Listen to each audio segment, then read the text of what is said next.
तो भी इस बात से कोई इनकार नहीं कर सकता है कि बिहार आज देश का सबसे गरीब, सबसे पिछड़ा, सबसे ज्यादा अशिक्षित, सबसे ज्यादा भूखमरी का शिकार है। तो तेजस्वी यादव ने क्या कहा, सुशील मोदी ने क्या कहा, राहुल गांधी ने क्या कहा या मोदी ने क्या कहा, इस बात को पर बहस का कोई मतलब ही नहीं है।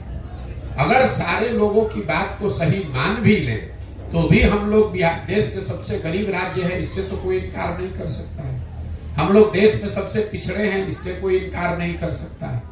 देश में सबसे ज्यादा पलायन बिहार से हो रहा है, इससे कोई इनकार नहीं कर सकता है।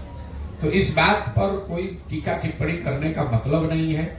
और तेजस्वी यादव की जितनी विद्वता है, जितनी समझ है, उतना ही तो बोलेंगे।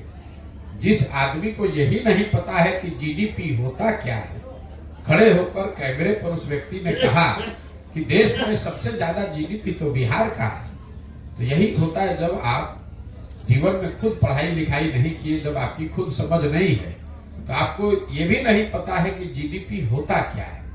हमने तो कैमरे पर कहा कि तेजस्वी यादव जी अपने और अपने सलाहकारों के साथ बैठ जाएं, 10-15 दिन की तैयारी कर ले और तैयारी करने के बाद, सीखने समझने पढ़ने लिखने के बाद आकर कैमरे पर खाली ये बता दें कि जीडीपी होता क्या है और इसकी गणना कैसे होती है। अगर ये तेजस्वी यादव कैमरे पर बता दें कि जीडीपी क्या होता है और इसकी गणना कैसे होती है, तो मैं आपको बता रहा हूं, ये पूरा अभियान उनके समर्थन में वापस लेकर, उन्हीं का झंडा लेकर, उन्हीं को नेता मानकर घूमूंगा। जिस व्यक्ति को ये पता ही नहीं है कि जीडीपी होता क्या है, भैया स्टेट का जीडीपी क्या होता है, जिस आदमी को पता ही नहीं है, उस पर विकास, वो आदमी विकास पर टीका टिप्पणी कर रहा है और उसको आप लोग गंभीरता से लेते हैं। इसीलिए तो इस दुर्दशा में हम लोग हैं।